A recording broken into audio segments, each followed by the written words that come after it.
அன்பான சொந்தங்களுக்கு மாலை வணக்கம்.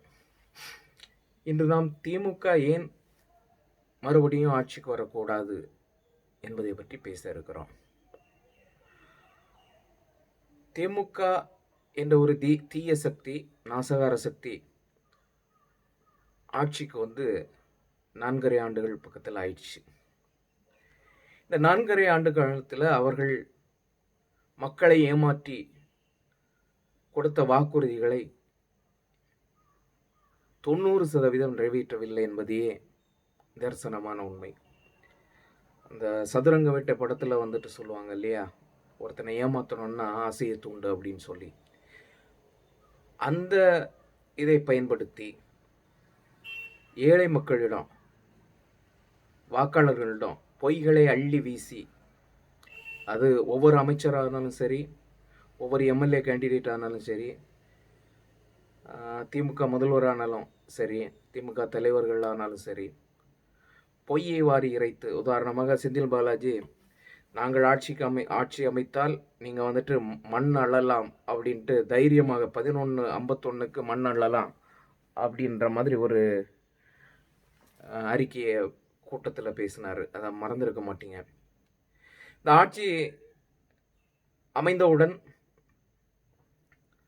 நம்முடைய நிதியமைச்சராக இருந்தவர் பிடிஆர் பழனிவேல் தியாகராஜன் அவர்கள் திமுக குடும்பத்திற்கு மாதம் 30,000 கோடி என்னமோ போகுது அப்படின்ற மாதிரி ஒரு குற்றச்சாட்டை சொல்லியிருந்தார். உடனடியாக அவர் பதவியிலிருந்து மாற்றம் செய்ததை நீங்கள் மறந்திருக்க முடியாது. ஆக இவர்கள் கொள்ளையடிப்பதும் ஊழல் செய்வதிலும் தான் மிகப்பெரிய வல்லுநர்களாக இருக்கின்றார்கள் அப்படிங்கிறத நம்ம உணர்ந்து கொள்ள வேண்டும். இதனால் மக்களுக்கு தேவையான பணிகள் ஏதாவது நடந்ததா அப்படின்னா ஒன்றும் இல்லை. சென்னையில் மழை வந்தால் வெள்ளம் தேங்குது, போக்குவரத்து பாதிக்குது, கஷ்டப்படுறோம். நாங்கள் கச்சத்தீவை மீட்டுருவோம் அப்படின்னாங்க, ஒன்றும் பண்ண முடியல. நீட் விளக்கு கொண்டு வந்துடுவோம் அப்படின்னாங்க, அந்த ரகசியம் எனக்கு மட்டும்தான் தெரியும். நாங்கள் ஆட்சிக்கு வந்தவுடன் முதலடியாக முதல் கையெழுத்து அதுதான் அப்படின்னு சொல்லி உதயநிதி ஸ்டாலின் சொன்னார். நீட் ஒன்றுமே பண்ண முடியல, அது நடந்துட்டு தான் இருக்குது. டாஸ்மாக் அதிகமாகிடுச்சு, தமிழகத்தில்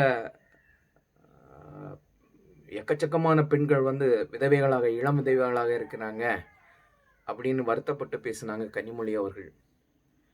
டாஸ்மாக் கடைகளுடைய எண்ணிக்கை எதுவும் குறையவில்லை, மாறாக டாஸ்மாக்கால் மரணிப்பவர்கள் எண்ணிக்கை அதிகமாகிட்டு இருக்குது. கள்ளக்குறிச்சி விஷச்சாராயம், கள்ளச்சாராயம், அதை மறந்துருக்க மாட்டீங்க. கள்ளக்குறிச்சியில் இந்த அரசினுடைய கையாலாகத்தனம், அங்கே விஷச்சாராயம் அருந்தி கிட்டத்தட்ட ஒரு கொஞ்சம் பேர் 30 பேர், நம்ம 30-40 பேர் இறந்தாங்க. சரியாக எனக்கு எண்ணிக்கை ஞாபகம் இல்லை. கள்ளச்சாராயம் அருந்தி இறந்தவங்களுக்கு 10 லட்சம் ரூபாய் நிதியுதவி கொடுத்தது இந்த அரசு. ஆனால் இராணுவத்திலேயோ மற்றபடியோ இறந்தவர்களுக்கு இந்த அரசு 2 லட்சம் 1 லட்சம் அந்த மாதிரியான ஒரு இழப்பீடு தான் கொடுத்தது. அதே போல் நம்ம கேள்விப்படாத போதைப் பொருட்களெல்லாம் தலைமை குடும்பத்திற்கு நெருக்கமானவர்கள் செய்தார்கள். மெத்தபட்டமைன் அப்படின்னு சொல்லி ஒரு போதைப் பொருள், அந்த போதைப் பொருள் மாஃபியா தலைமை குடும்பத்திற்கு நெருக்கமானதாக இருந்தது அப்படின்னு சொல்லி ஒரு பேச்சு வந்தது. அதை அப்படியே இது பண்ணிட்டாங்க. எங்கு பார்த்தாலும் கஞ்சா, எங்கு பார்த்தாலும் போதை வஸ்துகள் இந்த ஆட்சியில் நிரம்பி கிடக்கின்றன. ஞானசேகரன்கள், அண்ணா பல்கலைக்கழக மாணவி பலாத்கார விஷயத்தில் மாணவி ஒருவர் பலாத்காரம் செய்யப்பட்டதில் அவர் திமுக அமைச்சருக்கு நெருக்கமானவர் அப்படின்ட்டு புகைப்படங்கள் எல்லாம் வந்துச்சு. தினமும் பத்திரிகைகளிலே அல்லது செய்திகளிலே நீங்கள் பார்த்தீர்கள் என்றால் எங்கேயும் கொலை, கொள்ளை, அப்புறம் பாலியல் பிரச்சனைகள், இந்த மாதிரியான விஷயங்கள் நடந்து கொண்டே இருக்கின்றன. உடனே இவங்க சொல்லுவாங்க, ஏன் உத்தரப்பிரதேசத்தில் நடக்கலையா, மத்திய பிரதேசத்தில் நடக்கலையா, பீகாரில் நடக்கலையா, லண்டனில் நடக்கலையா, அமெரிக்காவில் நடக்கலையா அப்படின்னு சொல்லுவாங்க. ஆனால் நான் இருக்கிறது தமிழ்நாடுங்க. தமிழ்நாட்டை பற்றி தான் நாம் சிந்திக்க வேண்டும். முதலில் தமிழ்நாட்டில் சட்ட ஒழுங்கு சீர்குலைவு, மக்களை ஏமாற்றுதல், மக்களை வஞ்சித்தல், இன்னும் மேல்பாதி கிராமத்தில் 2 சமூகத்திற்கு இடையே ஒரு கோயிலுக்கு நுழையிறது பிரச்சனை. கையாலாகாத சமூக நீதி பேசக்கூடிய அந்த அரசு கோயிலை பூட்டி 2 பேரையும் கோயிலுக்கு போடாமாச்சு. வேங்க வயல் குடிக்கிற தண்ணியில் மலத்தை கலந்தாங்க. இதுவரைக்கும் மலத்தை கலந்தவனை கண்டுபிடிக்க வக்கற்ற அரசாக இந்த திமுக அரசு இருக்கிறது. வேதனைங்க. பார்த்தீங்கன்னா கொஞ்சம் யூடியூப் சேனலுக்கு எலும்பு துண்டுகளை வாரி வீசி அவங்களெல்லாம் திமுகவுக்கு ஆதரவாக சமூக வலைதளங்களில் யூடியூப் சேனல்களில் ஆதரவாக பேச வச்சு மற்ற கட்சியினரை திமுகவுக்கு எதிராக பேசுபவர்களை அட்டாக் பண்ணுறதே பெரிய ஒரு கூலி படம் மாதிரி வச்சுருக்காங்க. அதில் செந்தில்வேல் அப்படின்ட்டு ஒருத்தன் நான் பத்திரிகையாளர்னு சொல்கிறான், ஆனால் திமுக அண்டாவாக இருக்கிறான். அவன் சொல்கிறான் நான் திமுக அண்டா அப்படின்றான், என்ன அண்டான்னு சொல்லுங்க அப்படின்றான். தமிழன் பிரசன்னா எடப்பாடி முதலமைச்சராக இருக்கும்போது முதல்வர்னா யார், என் வீட்டு கக்கூசில் அடப்பு எடுக்கிறவருங்க அப்படின்னா. ஸ்டாலின்கிட்ட சொல்ல தமிழன் பிரசன்னா, மக்களுடைய பிரதிநிதி, நீ மக்களுக்காக தான் வேலை செய்யணும். நீ ஜெர்மன் போன, துபாய் போன, லூலு மால் என்னாச்சு, எத்தனையோ கோடி முதலீடுகளை ஈர்த்து வந்தேன் அப்படின்னே என்னாச்சு, இப்போ வந்துட்டு ஜெர்மன் போனியே, உன்னுடைய வண்டவாளம் என்னாச்சு கேட்க வேண்டியது தானே. ஏனென்றால் எந்த முதலீடுமே வந்த மாதிரி நமக்கு தெரியல, யாரும் அதனால் பயன்பெற்ற மாதிரி நமக்கு இதுவரைக்கும் எந்த செய்தியும் கிடைக்கப்பெறவில்லை.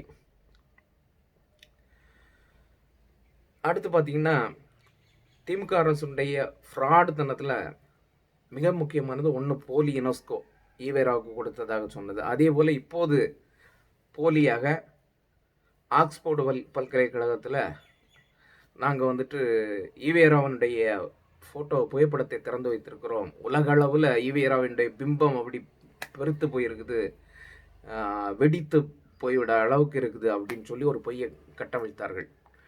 உண்மை என்ன அப்படின்னு சொன்னால், ஆக்ஸ்போர்ட் யூனிவர்சிட்டியில் ஒரு உள்ளரங்க எவ்வளோ ரூபாய்க்கு 2.5 லட்ச ரூபா கொடுத்தா அந்த உள்ளரங்கு வாடகைக்கு கிடைக்கும் அப்படின்னு சொல்கிறாங்க. அந்த வாடகைக்கு கிடைக்கக்கூடிய அரங்கில் நீங்கள் என்ன வேணாலும் பேசிட்டு நீங்கள் என்ன வேணாலும் திறந்துக்கலாம், புகைப்படம் வச்சுக்கலாம், எல்லாம் இது பண்ணிக்கலாம். ஃபங்க்ஷன் அன்னைக்கு முடிஞ்ச உடனே கழட்டி தூக்கி குப்பை தொட்டியில் போடுறாங்களோ இல்லை வேறு எங்கேயாவது இது பண்ணிக்கணும், அவங்க டிஸ்போஸ் பண்ணிக்கணும், அவ்வளோதான். அப்படித்தான் இந்த போலி ஆக்ஸ்போர்டு புகைப்பட திறப்பு விழா அப்படின்ட்டு ஒரு ட்ராமாவை பண்ணிட்டு வந்தார். ஆக இத்தனை காலம் வெளிநாடு போய் நமக்கு ஒன்றும் இல்லை, மக்களுக்கு ஒன்றும் இல்லை. பெட்ரோல் டீசல் விலை அது எனக்கு அதில் வந்துட்டு மத்திய அரசின் மீதும் விமர்சனங்கள் உண்டு. இந்த தமிழக அரசு அதை அந்த பெட்ரோல் டீசல் விலையை ஜிஎஸ்டிக்குள்ளே கொண்டு வர்றதுக்கு எந்த முயற்சியும் எடுக்கலை. அடுத்து பார்த்திங்கன்னா மாதம் ஒரு முறை மின் கட்டணம், எனக்கெல்லாம் 6000 ரூபா மின் கட்டணம் வருது மாதம். மாதம் ஒரு முறை மின் கட்டணம் எடுப்போம் அப்படின்னானுங்க, அத்தனையும் ஃப்ராடுத்தனம், பொய். அந்த செந்தில் பாலாஜின்றவர் உள்ளே போயிட்டு வந்தார், வழக்கு போட்டது ஸ்டாலின். அந்த பேருந்து போக்குவரத்து துறையில் வேலை வாங்கி தரேன்னு சொல்லி ஊழல் செய்தார் என்று சொல்லி அவரை வந்துட்டு வழக்கு போட்டு சிறையில் அடைத்தது திமுக. திமுகவுக்கு அவர் வந்தோடனே அவர் புனிதர் ஆகிட்டார். இப்போ அது ஏதோ ஒரு இதில் வந்துட்டு அந்த தண்ணி தொட்டிக்குள்ளே முக்கி எடுத்து 3 தடவை முக்கி எடுத்து இது பண்ணியாச்சுன்னா அது சொல்லுவாங்க. ஒருத்தருடைய பேர், அவருடைய பேர் XYZ. அப்போ அவன் வந்துட்டு தண்ணி அடிச்சுட்டு இருக்கிறான் டெய்லி. அப்போ அந்த வழியாக ஒரு மத போதகர் வர்றாரு, உன் பேர் என்னப்பா அப்படின்றாரு XYZ. ஏன்டா டெய்லி தண்ணி அடிக்கிற, உன் பொண்டாட்டி அழுது புலம்புறா, நான் உன்னை வந்துட்டு தேத்துறேன் அப்படின்னு சொல்லிட்டு கூட்டிகிட்டு போகிறாரு. அங்கே போனோடனே அந்த XY செட்டை தண்ணிக்குள்ளே 3 தடவை முக்கி தண்ணியை தெளித்து, இன்னும் உன் பேர் வந்து ஏபிசி அப்படின்றார். அப்படியாங்களையா, ரொம்ப நன்றிங்க அப்படின்னு சொல்லிட்டு அவன் வீட்டுக்கு போகிறான்.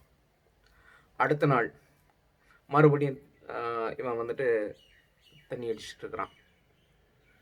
இந்த போதகர் வர்றாரு. எப்பா நேற்றுக்கு தான் நீ வந்துட்டு உன்னை வந்துட்டு புனிதப்படுத்தினேன், நீ நம்ம தண்ணி அடிக்க மாட்டேன்லாம் சொன்ன, இப்போ வந்துட்டு விஸ்கி அடிச்சிட்ருக்குற அப்படின்னா. ஐயோ பொய் சொல்லாதீங்க, எங்கே பாருங்கள் அப்படின்னு சொல்லிட்டு அந்த பாட்டிலை ஃப்ரிட்ஜிலேருந்து எடுத்தான். ஒரு பக்கெட்லேருந்து தண்ணி எடுத்து 3 தடவை தெளித்தான். விஸ்கியே, இன்னும் முதல் உனக்கு பேர் விஸ்கி இல்லை, உன் பேர் கொக்கோ கோலா அப்படின்னு சொல்லிட்டு, நான் கொக்கோ கோலா தான் குடிக்கிறேன் அப்படின்னா. அதே போல் இந்த அரசு யாரெல்லாம் எதிர்கட்சியாக இருக்கும்போது, அதாவது திமுகவுக்கு எதிராக இருக்கும்போது வழக்கு போடுகிறதோ அவங்களெல்லாம் புனிதராக்கி விட்டுரும் திமுகவுக்கு வந்த உடனே. ஏன்னா இன்றைக்கி வந்துட்டு திமுகவில் இருக்கக்கூடிய சேகர் பாபு, வலுவா, ஜெகத், இன்னும் நிறைய பேர் வந்துட்டு முக்கியமான துறைகளில் இருக்கிறவங்கெல்லாம் அதிமுகவிலேருந்து வந்தவங்க தான் அப்படின்னு சொல்கிறாங்க. சரி, அது அவங்க கட்சி பிரச்சனை. இந்த கோயில் நிலங்களை நாங்கள் மீட்டோம் அப்படின்னு சேகர் பாபு சொன்னார், ஒரு உருட்டு உருட்டினார். அந்த கோயில் நிலங்களை மீட்டதில் இதுவரைக்கும் என்ன வருமானம் வந்திருக்குது அப்படிங்கிற விஷயங்கள் இதுவரைக்கும் தரப்படவில்லை. அதனால் கோயிலுக்கு என்ன நன்மை விளைந்தது அப்படிங்கிறதும் இதுவரைக்கும் சொல்லப்படவில்லை. வெறுமனே பேருந்து, மகளிருக்கு விடியல் பேருந்து அப்படின்னு சொல்லி இந்த விடிய அரசு பெண்களை ஏமாற்றியது. தகுதியுள்ள பெண்களுக்கு 1000 ரூபான்னு சொல்லி அதுவும் கேவலப்படுத்தியது. இப்படி நம்மளை எல்லாம் இழிவாக தான் பார்த்ததே தவிர மக்களை வாழ வைப்பதற்காக இந்த அரசு எதுவும் செய்யவில்லை. ஆகவே நாம் இந்த திமுக அரசிற்கு முற்றுப்புள்ளி வைக்க வேண்டிய கட்டாயத்தில் இருக்கோம் என்று கூறி விடைபெறுகிறேன். மீண்டும் திமுகவை பற்றி நாளை பேசுவோம். நன்றி.